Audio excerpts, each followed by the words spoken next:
been stealing from us. Leonardo, what?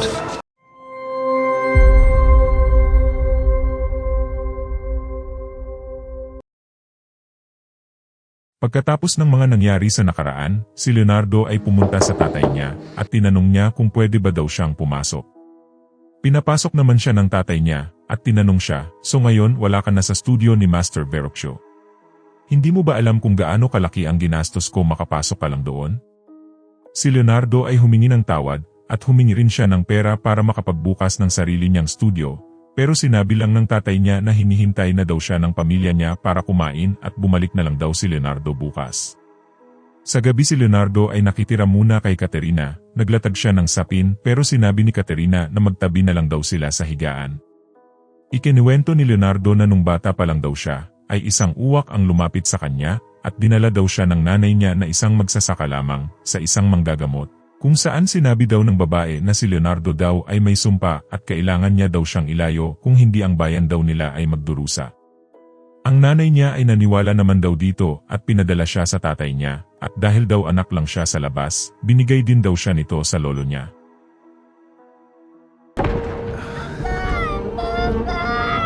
Ang tatay niya daw ay nakatira na ngayon sa Florence kasama ang bago niyang asawa at anak. Sinabi ni Leonardo na baka daw ang sumpa ay ang mag-isa na lang siya habang buhay, pero sinabi naman sa kanya ni Caterina na, "You're not alone." Sa sunod na araw, si Leonardo ay pinakilala ng tatay niya kay Father Bandelli na isang abot, kung saan binigyan siya ng trabaho na magpinta ng isang painting para sa Adoration of Magi. At binigyan din si Leonardo ng tatay niya ng lugar para magamit niya na studio. Don't disappoint me. Sa gabi, si Leonardo at Caterina ay magkasama ulit at tinanong ni Leonardo kung paano daw nakuha ni Caterina ang sugat niya sa likod. Sinabi naman ni Caterina na nasagasaan daw siya ng kaleza nung bata pa siya at muntik na daw siyang mamatay, pero ang nakakalungkot daw ay ang marinig niyang sabihin ng doktor na hindi na daw siya magkakaanak pa. I'm so sorry.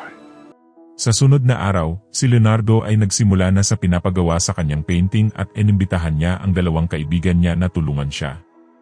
Pagkalipas ng ilang araw ang abot ay bumisita para tingnan ang ginagawa nila. Sinabi ni Leonardo na hindi pa daw ito tapos at kulang pa ang kulay, pero hindi ito nagustuhan ng abot at umalis na lang ito na nagagalit.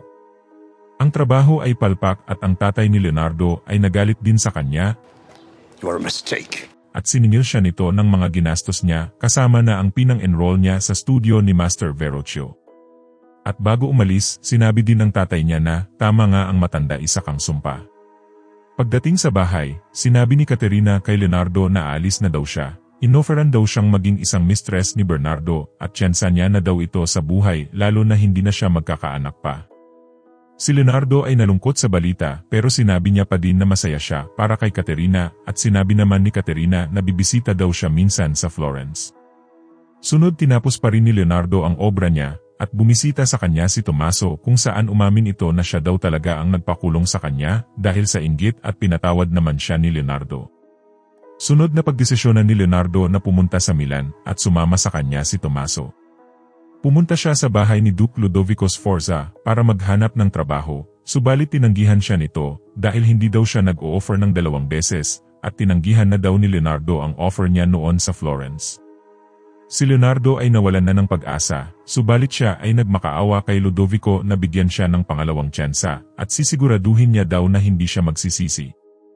Pumayag naman si Ludovico na bigyan siya ng trabaho, pero imbes na gumuhit ng painting, siya ay pinagawa ng mga props at design para sa kanilang kinaaliwan na theatrical na kilalungkot ni Leonardo. Sa lugar, nagkita din si Leonardo at Caterina kung saan nandito daw siya para sa isang trade deal kasama si Bernardo. Nalaman ni Caterina ang kalagayan ni Leonardo at sa gabi, kinausap niya si Bernardo na kumbensihin daw si Ludovico na bigyan si Leonardo ng trabaho sa pagpinta imbes sa theatrical. Dahil sa pamimilit niya, si Bernardo naman ay pumayag sa gusto niya, pero sa sunod na araw siya ay bigo na kumbensihin si Ludovico at ininsulto niya din si Caterina sa harap niya na bilang mistress niya na isang mababang uri. Habang naghahanda para sa theatrical nakilala ni Leonardo ang isang mayabang na lalaki na may pangalang Terry, ang leader ng mga actors. Sinabi niya kay Leonardo na gumawa daw siya ng patungan at magpinta din daw siya ng mga puno, yan lang daw ang kailangan niya sa isang lapdog ni Ludovico. Pumasok din siya sa kwarto ni Leonardo at kinuha niya ang libro ni Leonardo. Pero nang buksan niya ito, siya ay namangha sa mga guhit at disenyo ni Leonardo at nakuha ang respeto niya ni Leonardo. Sa gabi, isang misteryosong tao ang pumasok sa kwarto ni Leonardo at pinakialaman ang mga pintura nila. Sa umaga, pagpasok sa kainan, ay may bigla na lang may nakita si Leonardo na pumasok sa isip niya. He's stealing from us. Leonardo, what? Sunod siya at si Terry ay nag-usap at inimbitahan siya ni Terry na sumama sa kanya sa France. Sa gabi, sa isang salo-salo, habang nagsasaya ang lahat, ay bigla na lang natumba si Ludovico. Agad siyang tinulungan ni Leonardo at nadiskubre niyang siya ay nalason. Lumalabas na may naglagay ng lason sa balahibo ng aso niya na kinalason niya. Agad na inutusan ni Leonardo ang mga katulong na kumuha ng uling, turmeric, asin at gatas. Marunong daw siyang gumawa ng antidote pero ito daw ay hindi garantisado. Sunod, pinainom kay Ludovico ang ginawang gamot at sila ay naghintay. Natuklasan din nila ang may kakagawa ng krimen na ang Chamberlain. Sa umaga, si Ludovico ay nagising ng ligtas at pinasalamatan niya si Leonardo. Ang theatrical ay nagpatuloy at ang lahat ay masayang nanonood, subalit, sa gitna ng palabas ay bigla na lang sinaksak si Terry. Lumalabas na siya din pala ay kasabwat ng Chamberlain sa pagpatay sana kay Ludovico. Makaraan ng ilang linggo, kinausap ni Ludovico si Leonardo at tinanong niya kamusta ang tatay mo. Sinabi ni Leonardo na ayos lang at sinabi naman ni Ludovico na ang tatay ko ay matagal nang patay at gusto ko siyang gawing isang immortal. Gusto kong gawan mo siya ng isang statwa, dapat ito ay isang magiting at nakasakay sa isang kabayo. Si Leonardo ay napailing na lang pero sinabi ni Ludovico na alam niya daw na si Leonardo ay isang artist at isa ding engineer. Kaya wala na daw ibang higit na pwedeng piliin pa at ito daw ay isa ding malaking oportunidad para kay Leonardo. Sinabi niya din kay Leonardo na bigyan mo ng karangalan ang pamilya Sforza at ikaw din ay magkakaroon ng karangalan. I want you to start at once. Si Leonardo ay wala ng choice kundi tanggapin ang trabaho at binigyan din siya ni Ludovico ng sariling studio niya at gusto niya daw makita ang disenyo pagkatapos ng 7 araw. Tinawag ulit nila ang dalawang kaibigan nila para tumulong bilang assistant. Si Leonardo ay nahihirapan makaisip ng ideya para sa statwa. What's wrong? Sinabi niya na maraming magagaling na gumagawa ng statwa sa ibang bayan tulad nina Verrocchio ng Venice at Donatello ng Padua at kailangan natin silang higitan pa. Si Leonardo ay pinanghihinaan ng loob pero sinabi sa kanya ng first apprentice niya na si Tommaso na alam ko na ito ay mahirap pero alam ko din na makakagawa ka ng isang magandang obra at ang pagiging henyo mo ay makikilala na din sa wakas. Sunod si Leonardo ay bigla na lang nakaisip ng ideya at kailangan niya daw pumunta sa kulungan ng mga kabayo. Samantala, si Bernardo ay nagalit kay Caterina. Lumalabas na siya ay nagsiselos at pinagbawalan niya na si Caterina na makipag-usap kay Leonardo pero nahuli niya pa rin siya. Dahil sa sawa na, iniwan niya na si Caterina at siya ay bumalik sa Venice ng mag-isa. Samantala, pinagmasdan ng maiigi ni Leonardo ang kabayo nang bigla na lang kumidlat at nagwala ang kabayo na ikinatumba niya, subalit ito naman ay nagbigay sa kanya ng ideya. Agad siyang bumalik sa lamesa niya at pininta niya ang kabayo na nasa isip niya. Maingat niya na ginuhit ang mga detalye mula ulo hanggang paa ng hayop. Pagkatapos sinabi niya na gagawin daw nila ito gamit ang kahoy at clay at sunod babalutin daw nila ng tanso. Sinabi ng mga kasamahan niya na ito daw ay magiging mahirap at kailangan din nilang ng isang forge. I'm fine. I'll design one. No limits, gentlemen. Pagkatapos ng ilang sandali, inumpisahan na nila ang model ng kabayo. Gumamit sila ng mga kahoy at alambre sa frame ng katawan, tinapalan nila ng mga sako, at sa huli ay binalutan na nila ng clay. Pero, bigla na lang naisip ni Leonardo na meron daw mali daw ang naisip niyang imahe ng kabayo. Dapat daw ito ay isang magiting kaya dapat daw ito ay medyo nakatayo. Sinabi naman ng kasama niya na wala pa daw nakakagawa nito, at hindi daw kakayanin ng paa nito sa likod ang bigat ng tanso. Sinabi naman ni Leonardo na paano kung lagyan natin ng kalaban sa ilalim ng paa na konektado sa lupa para magsilbing suporta nito.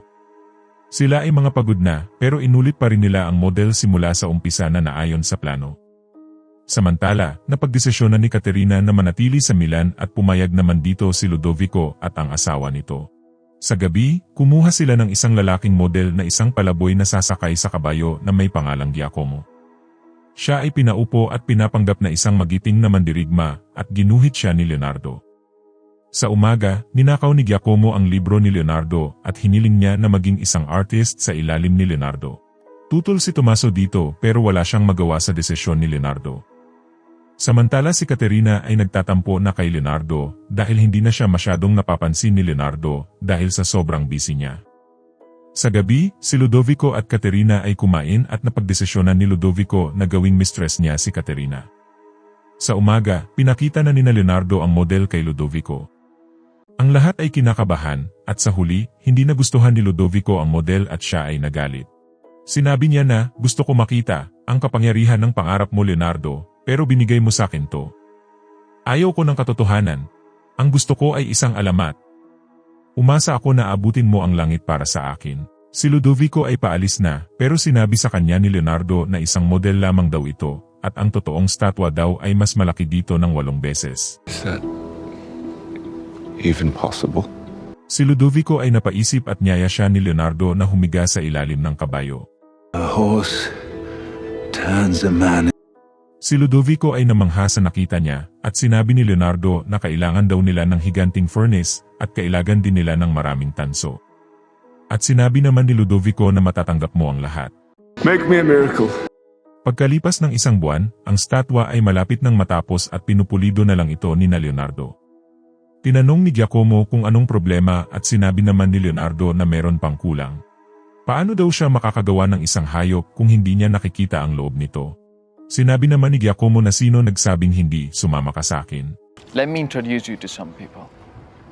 Dinala siya ni Giacomo sa katayan ng kabayo at nagkaroon na ng ideya si Leonardo. Ginuhit niya ang mga laman ng kabayo at sinabi sa kanya ni Giacomo, nakita mo, hindi ka magsisisi na kinuha mo ako. Sa bakanting oras, inaaliw ni Leonardo ang batang duke na si Gian Galeazzo ng Milan na humahanga sa kanya. Kung saan bigla na lang itong nangisay ng walang dahilan. Nasabi ni Leonardo kay Caterina na tingin niya daw ay nilason ang bata at sinabi naman ni Caterina na kailangan daw nilang tulungan siya. Sinubukan puntahan ni Leonardo ang batang duke sa gabi pero hindi siya pinayagan ng gwardya. Pero pumasok siya sa kabilang kwarto at doon siya dumaan. Sa loob, nakita niya ang bata pero ito ay namatay din. Sinabi ni Caterina kay Leonardo na kailangan daw nilang umalis. Pero si Leonardo ay tutol dito dahil hindi pa daw tapos ang malaking trabaho niya. Umiiyak na sinabi niya na kapag umalis daw siya ay magsisimula ulit sa umpisa at ganun din ang pangarap niya. Siya daw ay isang artist at hindi siya pwedeng magpaapekto sa politika. Sinabi ni Caterina na winasak daw ng pangarap niya ang taong mahal niya at siya ay umalis habang umiiyak at sinabi niyang, Don't follow me.